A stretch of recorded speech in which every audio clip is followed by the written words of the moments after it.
Thank you to everyone who worked hard this legislative session to help make Oregon a better, safer, and stronger state. As we near the end of June, more than 15 months since the first case of COVID-19 was detected in Oregon, we find ourselves entering a new chapter of the pandemic. More than 2.3 million Oregonians are now vaccinated, and we are quickly approaching the point where 70% of Oregon's adults have received a first dose. Thanks to the widespread availability and adoption of the vaccines, our case rates are declining and our communities are safer. We have certainly faced some really difficult times over the past year, and yet together, Oregonians have made extraordinary sacrifices that have protected our communities from the spread of this disease. Oregon has consistently ranked amongst the lowest per capita case counts in the nation and among the lowest COVID-19 infection rates and deaths. In December, when the arrival of safe and effective vaccines marked a new, hopeful phase, we still had to work our way through the early days of a painfully limited supply. Now, thanks to the tireless efforts by state and local public health agencies, hospitals, health systems, pharmacies, and community-based organizations, these life-saving vaccines are readily available to any Oregonian ages 12 and older.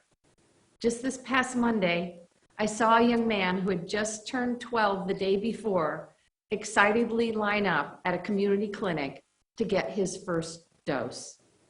The vaccines have proven to be our strongest defense against COVID-19. I'm so proud of our collective efforts to vaccinate more than 2.3 million Oregonians. It's because of these successes that we can move Oregon forward and into the next chapter of the pandemic. I know we're all certainly ready.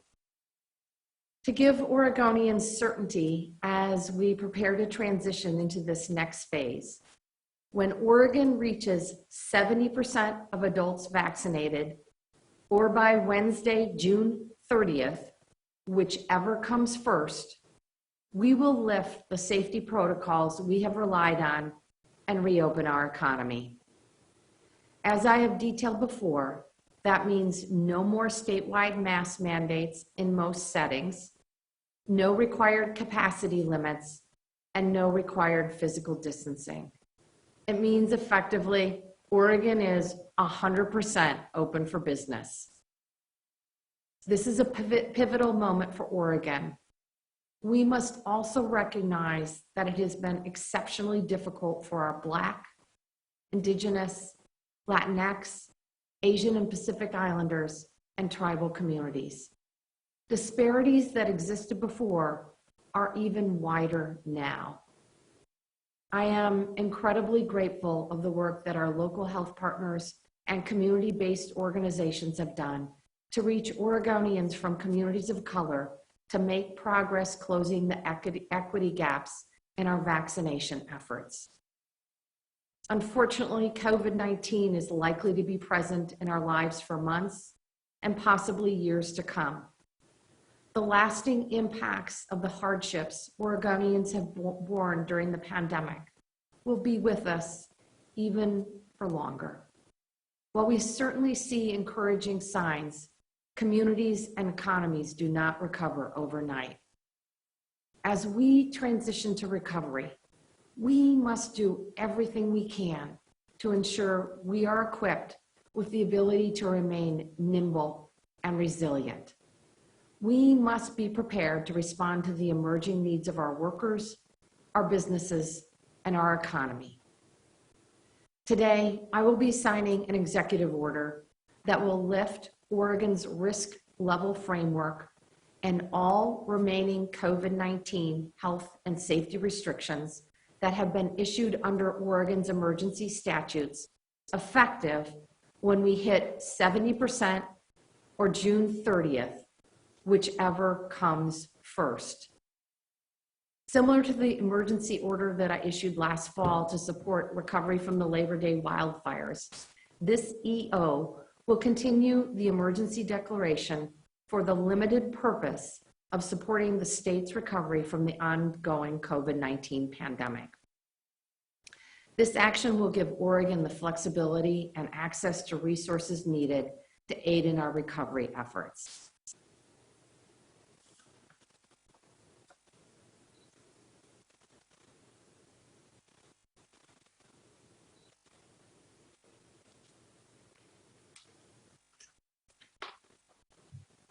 Brighter days are certainly ahead, and we are more determined than ever to make sure that we ground our state in a strong recovery that reaches every single Oregonian as we turn a new page on this chapter of the pandemic. Our work isn't done, but we can all take a moment to celebrate that by next week. We will all be moving forward together. Before I turn it over to Director Allen, I want to address one more very important issue, and that this is this weekend's record high temperatures. Parts of Oregon are projected to see temperatures well over 100 degrees, and in some places 110 degrees. This means the threat of wildfire activity is high. We also need to take extra precautions to make sure our families, our neighbors, and our pets remain cool and safe. Here's a couple of things you can do to stay safe this weekend. Drink more water than usual. Don't wait until you're thirsty. Limit outdoor activity, especially in midday when it's hottest. And please check in on at-risk friends, family, and neighbors, including those neighbors experiencing unsheltered homelessness. Please stay safe out there. And with that, I'll turn it over to Director Allen. Thank you, Governor Brown. I'm Patrick Allen, Director of the Oregon Health Authority, and I'm here today with Dr. Dean Seidlinger, our State Health Officer, who will be available to answer questions. This morning, I want to tell Oregonians that we are on the doorstep of a 70% adult vaccination rate. I also want to remind everyone that COVID-19 still poses a serious risk for people who are unvaccinated and for undervaccinated communities. 98% of people who are dying from COVID-19 are unvaccinated, and more contagious and possibly more dangerous variants are spreading in Oregon, posing a threat in counties with low vaccination rates. Today, I'll talk about how we plan to work with county commissioners and public health officials to stem outbreaks and keep Oregonians safer after reopening. Finally, I want Oregonians to know we're not finished vaccinating vulnerable people. Oregon remains committed to vaccinating as many eligible people as we can, with a long-term aim to reach 8 in 10 adults, particularly in communities of color, which have been hardest hit by the pandemic. We're going to work to vaccinate enough Oregonians to end the pandemic and keep the virus from surging back. Now let's look at where we stand today. Based on the latest CDC figures, Oregon has vaccinated 69% of adults. Oregon ranks 18th in the nation in total population who've received at least one dose. According to the CDC, 58% of all Oregonians have had at least one vaccination. The national average is 54%. Today, 2,365,492 Oregonians have received at least one dose of a COVID-19 vaccine. It's no secret that vaccine demand has tapered in recent weeks, but we continue to reach Oregonians every day with a vaccine. And when we look inside the numbers, we see some surprising and encouraging bright spots over the last full week of reporting from June 13th to the 20th. At the county level, we're seeing an uptick in some rural counties. Over the past week, the 7-day vaccination rate of growth across the state has hovered right around 1%. Today, there are 8 counties who have vaccinated 65% or more of residents aged 16 and older.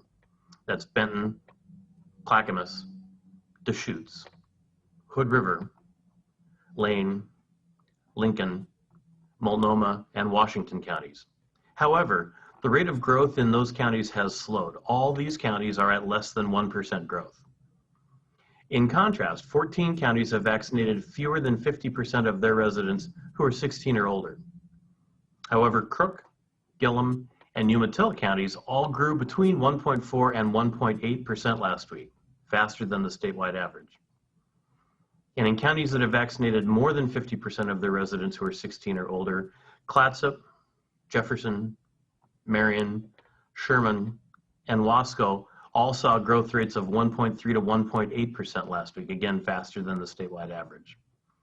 While many of these counties still have low overall vaccination rates, these growth spurts are an encouraging sign that we can reach more people. These signs of growth may also tell us incentives are helping in some areas. Growth in vaccinations among younger people exceeds the rate of increase among older people.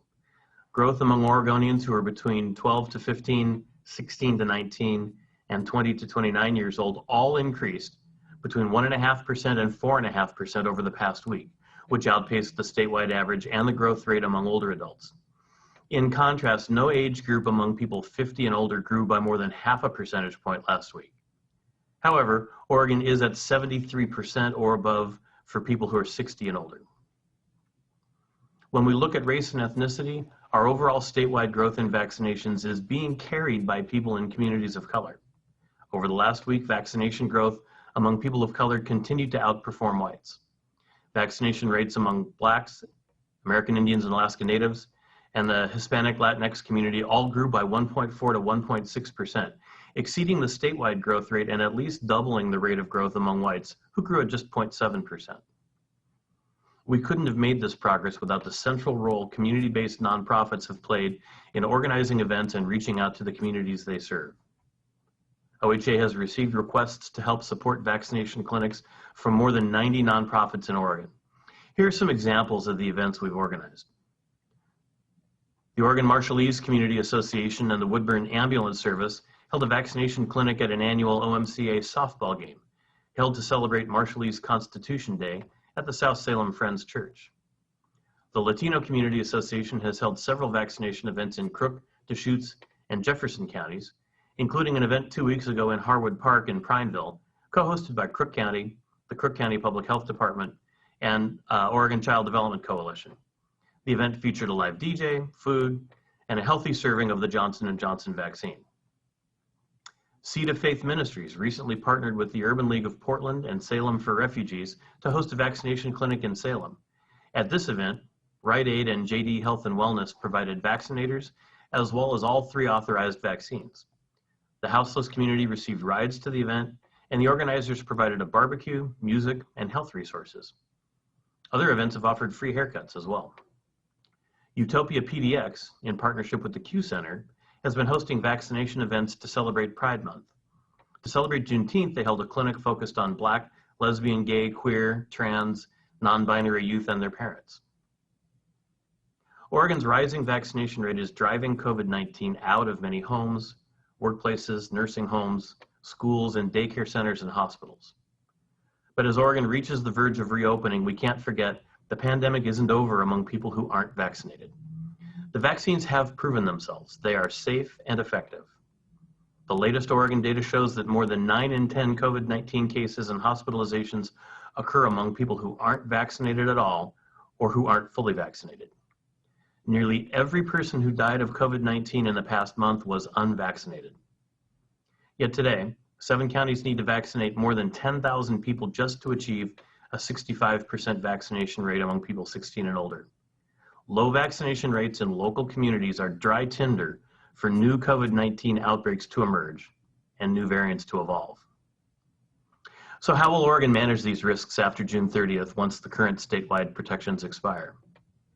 As Governor Brown said, we will lift statewide mask mandates, capacity limitations, and social distancing requirements next week.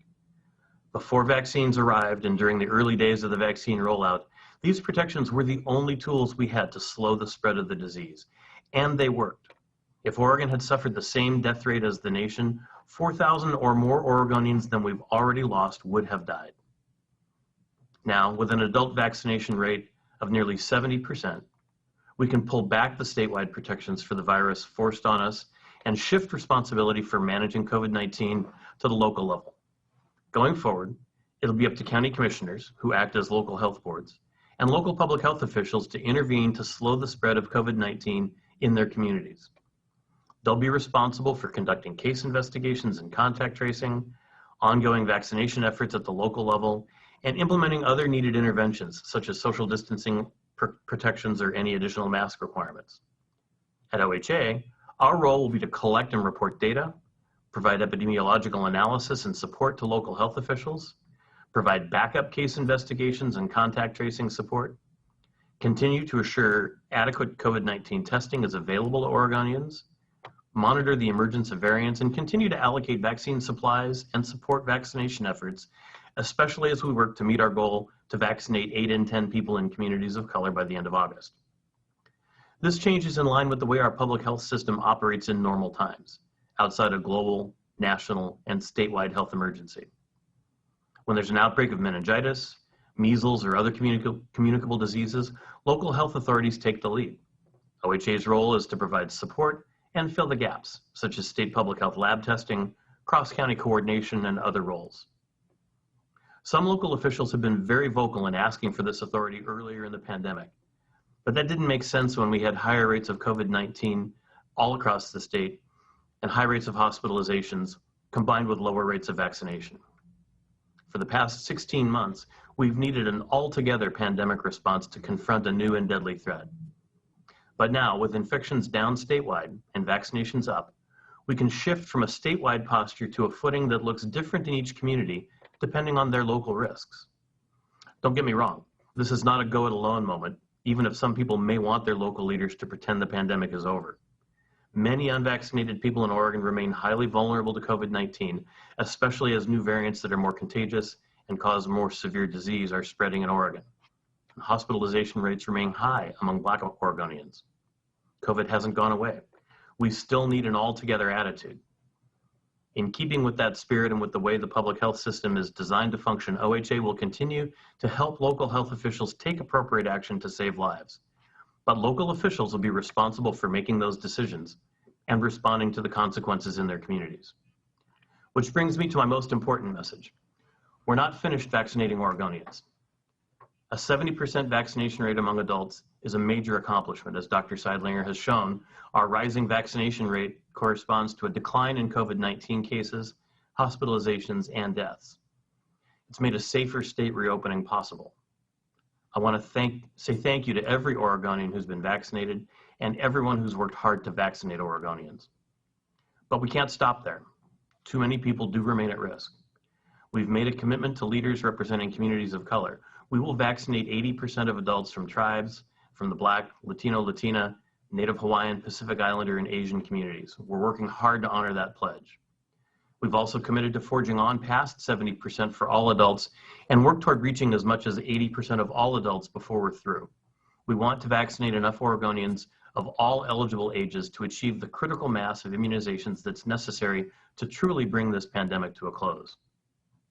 To achieve these goals, we're expanding vaccination efforts sponsored by nonprofits, standing up a ground game that will send canvassers into under-vaccinated communities, and expanding our public education messaging tailored to address the questions we hear from different communities. Once Oregon reopens, I want to let you know OHA will also adjust our COVID-19 data reporting. After June 30th, we will maintain our weekday reporting of cases, vaccinations, hospitalizations, and other data through our daily news release, social media updates, our popular coronavirus update newsletter, and online dashboards. However, we'll discontinue our weekend and holiday reporting, which includes our weekend news release, weekend newsletter, weekend social media posts in English and Spanish, weekend Tableau dashboard updates, and weekend hospital capacity reporting. We will do catch-up reporting on Monday or the day following a holiday. During weekends, we will continue to have public health officials ready to address urgent issues and have a public information officer on call to monitor emergency media requests. Finally, I want to encourage everyone to stay safe this weekend in the extreme heat. According to the National Weather Service, many parts of Oregon are expected to reach record-breaking temperatures over the weekend, as high or higher than 104 in central and eastern Oregon, 107 in the metro area, and up to 112 in south central and southwest Oregon. The OHA and CDC websites have good tips on how to stay cool, stay hydrated, and stay informed about the symptoms of heat cramps, heat exhaustion, and heat stroke, and ways to avoid and treat those serious conditions. OHA is also working with local public health officials to connect people to cooling centers, and we're making emergency revisions to our guidance to review capacity limits in certain settings during this historic heat emergency. And while many vaccination clinics will cancel events this weekend, we're working to see if we can offer vaccinations at some cooling center locations. If you need access to a cooling center in your community, call 211. Please be careful and stay cool this weekend. With that, I'll turn it back over to you, Governor Brown. Thank you, Director Allen. And Charles, we're ready for questions. Thank you, Governor. For the reporters on the line, we'll be using the raise your hand function again today to ask questions. We'll start first with Lisa Balick from COIN. Go ahead, Lisa. Yes. Good morning. Governor, since the vaccination numbers are not exact and we're so close, why not call it good for now and lift the restrictions and especially allow vaccinated Oregonians to lose the mask with the record heat coming? Look, at this point in time, we nearly have 7 out of 10 Oregonians vaccinated. We just want to keep up our vaccination rates for the next several days. And obviously, we are working with our local partners to make sure that there are cooling centers available for our vulnerable Oregonians. And we're lifting capacity on public transit so that folks can ride safely and coolly. But Governor, with the heat, it seems like it's almost punishing those who've done the right thing and got vaccinated, that they'll still have to wear the mask with this record heat. Lisa, we're going to keep moving forward. As I said, we have nearly 7 out of 10 Oregonians vaccinated. We want to make sure we continue these vaccination efforts for not only the next few days, but the next several months. Our goal is to continue to aggressively vaccinate individuals. And we're working with our local community partners to make sure that cooling centers are available and open for vulnerable Oregonians. Governor, could I add briefly to that? Sure. Masks are already not required for people who are vaccinated. There may be circumstances where a setting doesn't want to check whether people are vaccinated, but in general, people who are vaccinated are not required to wear masks. Thank you, Lisa. We'll go next to Pat Duris with KGW. Go ahead, Pat. Thank you. Governor, just one quick clarification. The document you signed, was that executive order repealing those others? It's essentially an extension of the executive order. It is focused on recovery efforts moving forward, but obviously it would repeal the distancing requirements, the social distancing requirements, and the masking requirements. Effective when we reach 70% or June 30th, whichever comes first. Which leads to my next question then. Could you share some of your thinking about deciding on June 30th? How long have you been thinking about that? Was there one thing that pushed you over? And why does the 30th make sense? Thank you. Great question, Pat. My goal has been to reach 70% of Oregonians. We are nearly there and expect it to happen in the next several days. Obviously, businesses and venues need certainty in terms of reopening and when we will fully reopen. And at this point in time, we've vaccinated over 2.3 million Oregonians, nearly 7 out of 10. And we obviously will be moving in alignment with Washington. We're hoping to beat Washington, of course. Okay, thank you. Thank you, Pat. We'll go next to Ben Botkin with the Lund Report. Go ahead, Ben. Yes, Governor. I was hoping you could just comment on the idea of whether or not you have any concern that announcing the lifting of everything on June 30th, regardless of whether we hit the 70%, whether you're concerned that that will make people less inclined to get a vaccination now that they know those restrictions will lift. Thanks.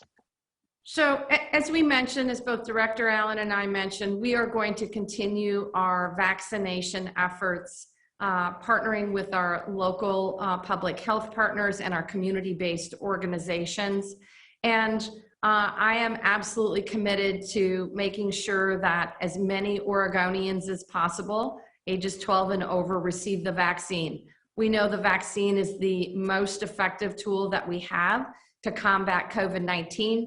It's the best way to protect yourself, your family members, vulnerable community members, and to prevent hospitalizations and deaths. So we are going to continue our efforts and expect that it will move to a more localized effort. On Monday, I was at a middle school in Southeast Portland.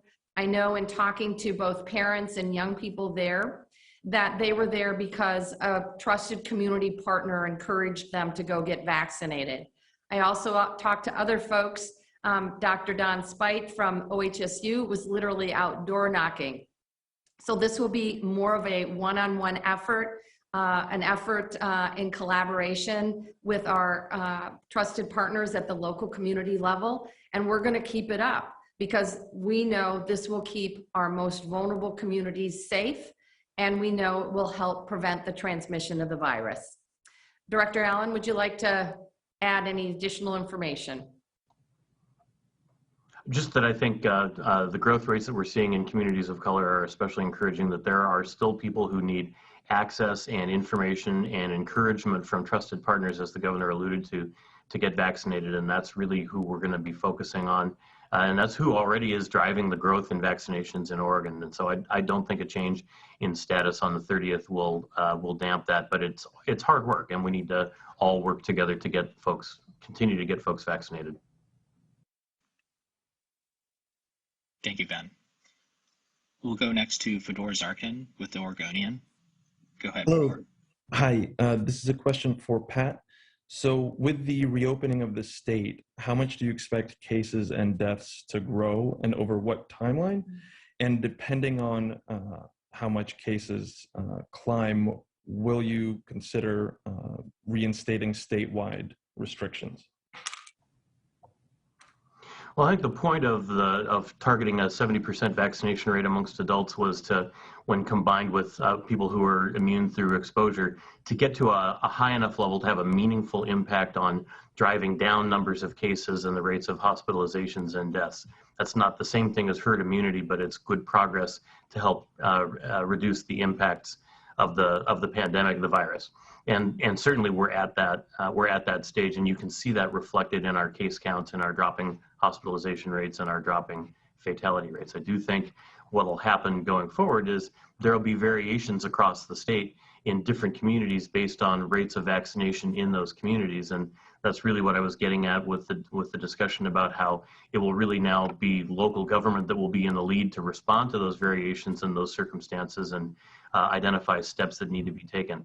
It's really the governor's call whether we reimpose any statewide restrictions. I guess I would suggest that from an advice standpoint, I would suggest that nothing's off the table if we turn into turn a corner back and get into a really dire circumstance with some new variant or something like that. But again, people getting vaccinated is the best way to avoid that. Fedor, we obviously don't know what the future holds, but Director Allen is exactly right. We're moving to a more traditional, localized approach in terms of our vaccine response.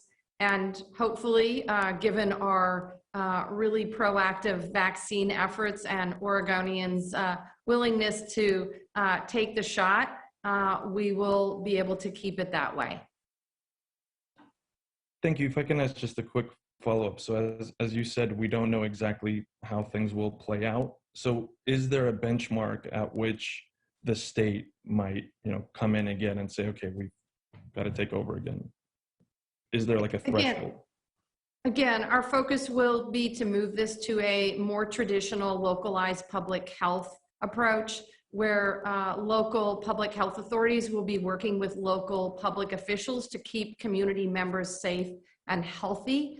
Obviously, the Oregon Health Authority will continue to watch some of the key statewide indicators like hospitalizations that we have been watching throughout this pandemic. My hope is, given the incredible progress that we have made with vaccines, nearly 7 out of 10 Oregonians have their first shot, and our robust efforts continuing forward, that we won't need to get to that point. Thank you. Thanks, Fedor. We'll go next to Rachel Monahan with Willamette Week. Go ahead, Rachel. I'm wondering if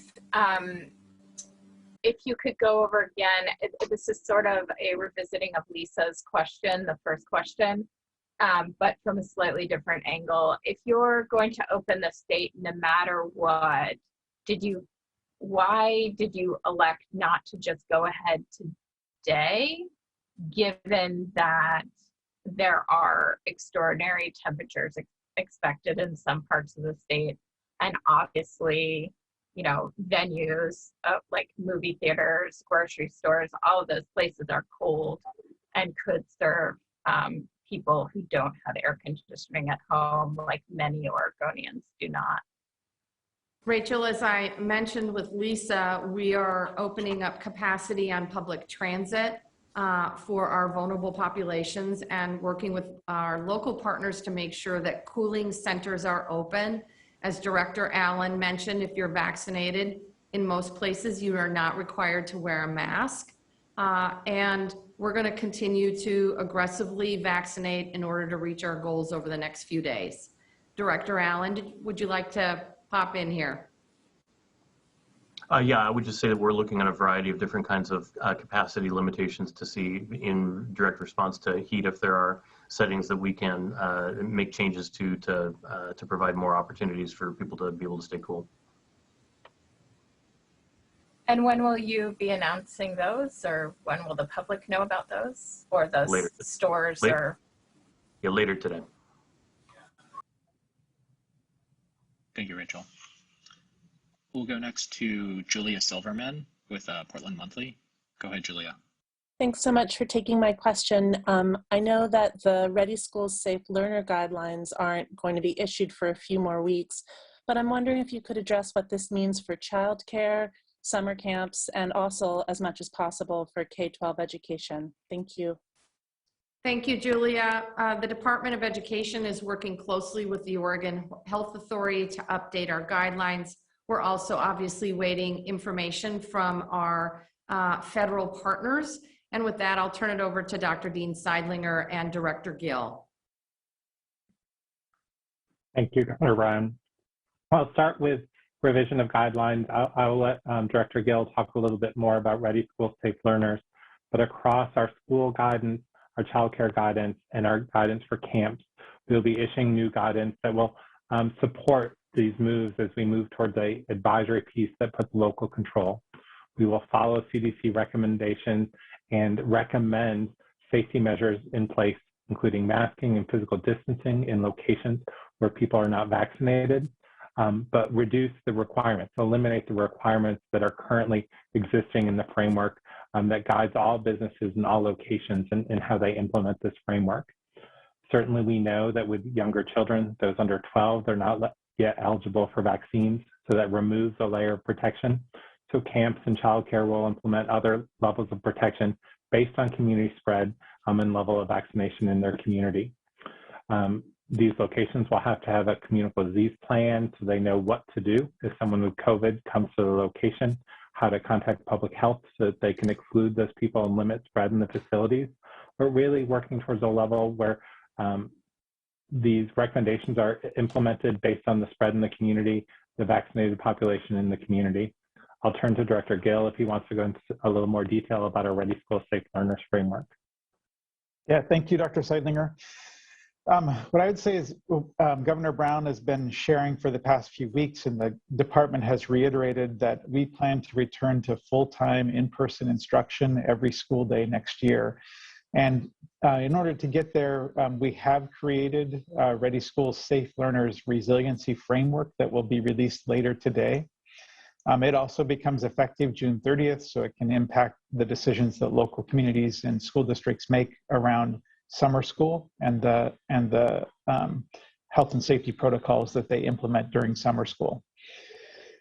These will be all guided through CDC and OHA guidance, but they are set up to direct local decision making. So again, local school districts will work with their partners at local public health authorities to make decisions around face coverings, physical distancing, airflow and ventilation, hand washing, all of those mitigation efforts that we know so well at this time, and think about how those work in schools that are mostly unvaccinated populations, like our elementary schools, and schools that are partially or fully vaccinated, like some of our middle schools and high schools now in Oregon. They'll also look at the local rates of COVID-19 in their communities as they make these decisions. at a local level and work closely with local public health authorities on quarantining and isolation when they do have a case on a site. I do want to add just one more thing, though. Our superintendents have been meeting the past few days. As you're aware, through the work of Governor Brown and the legislature, many of our schools in Oregon are implementing summer school at this time. And as they look at the high temperatures coming into early next week, many of them are making decisions to either move summer school activities to their sites that are air conditioned, or possibly to cancel some of those summer school activities during this high heat time. So I would just encourage all those families that are engaged in those activities to make sure that they're checking with their local school district to understand what provisions are being made around the heat early next week. Thank you, Julia. Our last question in the queue today is from Aaron Ross with OPB. Go ahead, Aaron. Good morning. My question is, there are several counties that have vaccinated less than half of their adult population, which has put immune-compromised people, children, and those who cannot have been able to receive the COVID-19 vaccine at risk. But we know that COVID-19 prevention measures have become politicized. So leaders in those counties have been and will continue to be under pressure to lift mask mandates and distancing requirements. And as you've said, we don't know what the future will hold, and vaccinations are the best way to prevent the emergence of variants, but there are other ways. And it sounds as though nothing is off the table in terms of prevention if things get bad again, so I won't ask about that. But why are we dropping our second best method of preventing transmission indoors? Should we be proactive in preventing new variants? And most importantly, should those vulnerable unvaccinated people in those counties avoid indoor spaces and essential businesses, since masks are most effective at preventing transmission from an infected person and less effective at preventing a person from catching the virus? Aaron, I'm going to turn your multi-pronged question over to Dr. Seidlinger. Thank you. Thank you, Governor Brown, and thank you, Aaron. I think as we move forward in this pandemic, we are seeing decreased cases here in Oregon, decreased hospitalizations and deaths. Vaccinations are our most effective tool at keeping that decrease going. As you mentioned, children and certain individuals are either ineligible for the vaccine or may not respond as well. So using a mask and potentially thinking about the activities they do in indoor public places helps to protect them. But also, if you live in a community with lower vaccination rate and you're not vaccinated, think about the activities you're taking. Think about the loved ones you return home to and whether they're immunocompromised or you have young children at home. You may want to continue to wear your mask in indoor settings. Vaccinations offer great protection, but we know masks, keeping our distance and limiting our gatherings, have worked very well for us throughout this pandemic. This will allow individuals to make that choice as they protect themselves and their family, the loved ones that they return home to, while we continue to beat down this pandemic. We've done an amazing job here in Oregon as Oregonians have come together to keep our cases, hospitalizations, and fatalities down throughout this pandemic. And even as the potential for more communicable variants are arriving in the state, we know that our vaccines are effective. So for those who are vaccinated, thank you. For those who are not, please make a plan to get vaccinated. And for those who may be immunocompromised or may not have responded as well to the vaccine, think about the activities you take, continue to wear a mask, talk to your loved one and family members about times that you get together so that you can take precautions to protect yourself, your family, and all of those around you. And so, Aaron, just to go ahead. Go ahead. Oh, it sounds as though you're saying that going forward, staying safe will be on the individual. And knowing that many unvaccinated and potentially contagious people will not be wearing masks, should those individuals who are immune compromised or unable to get vaccinated avoid essential businesses like grocery stores, which have a lot of people and can be big sources of transmission? Dr. Seidlinger, go ahead. Thank you, Governor. Aaron, I think individuals need to make some choices about the protective measures they take. While that mask does serve to protect others from a person who's infected with COVID-19, wearing a mask can also offer you some protection. So as we've done during this pandemic and people have made choices about the activities that they participate in, how they move about in our community, I think individuals will continue to make those choices. With lower levels of disease in the community, more people vaccinated, even those who are unvaccinated have more protection right now than they did during our fall and winter surge when cases really raged here in Oregon and across the state. Certainly, individuals who are not vaccinated or immunocompromised may consider changing some of their activities, may talk to friends and families about the way they get together and continue some of the precautions they've had over the last year until those cases come down even more. But really, the environment right now with vaccinations driving down infections has allowed us to move into this location where individual local decisions can be made based on community circumstances. And those individuals and families, parents of children, will make decisions about the risks that they may be taking when they go out, but also the protection that already exists from our high rates of vaccinations. Almost 7 out of 10 adult Oregonians already having received at least one vaccine. We can continue this progress. 7 out of 10 is not the end. We need even more, and particularly in our communities of color, we need to do better about getting more people vaccinated. So I think those things together will allow people, even those who are immunocompromised, to make decisions to keep themselves safe and still participate in some of the activities that they've given up over the last year and a half.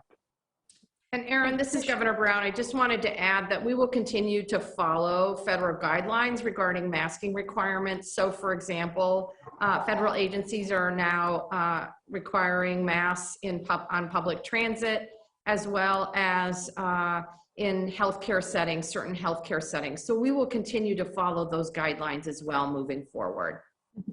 And this should be a very quick last one, but Dr. Seidlinger, in the past you spoke of 2 pandemics, of one that was raging in unvaccinated people and then where vaccinated people were fairly safe. And of course, we now know that the Delta variant is circulating. I mean, it has been circulating here for a while, but is certainly posing an increased risk.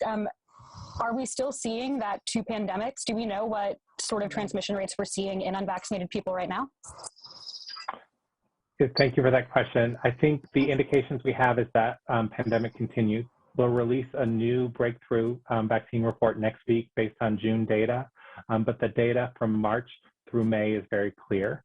The people who are getting sick with COVID right now, the people who are being hospitalized in Oregon right now, and the people who are dying from COVID-19 right now are not fully vaccinated. The people who are fully vaccinated are protected from this disease. They're protected from this disease themselves. If they do get sick, they may have a mild illness and be less likely to transmit it on to others. And the more people that take that step to protect themselves and their loved ones around them, the better community protection we'll have, even in the light of increasing variants that are more transmissible and cause more severe disease. What we know about the variants that exist right now in Oregon is that the vaccines we're currently using are effective. If you're fully vaccinated, you have protection against these new variants. We'll continue to monitor for emergence of new variants, either from other parts of the world, the country, or that are appear right here in Oregon. But for now, the vaccines we have are effective against the original virus, the Delta variant, the Gamma variant, and the other variants circulating. So if you haven't already gotten your vaccine, please make a plan. If you have, thank you. This is the best protection we have to continue reopening Oregon and getting back to a full economic recovery, enjoying the summer activities we've all missed so much, and seeing friends and loved ones without fear of getting sick. Thank you, Aaron. Governor, that's all the time we have for questions today. All right. Thank you, everyone. Please stay safe out there. Make sure you drink lots of water and stay out of the hot sunshine during the middle of the day. Have a great weekend.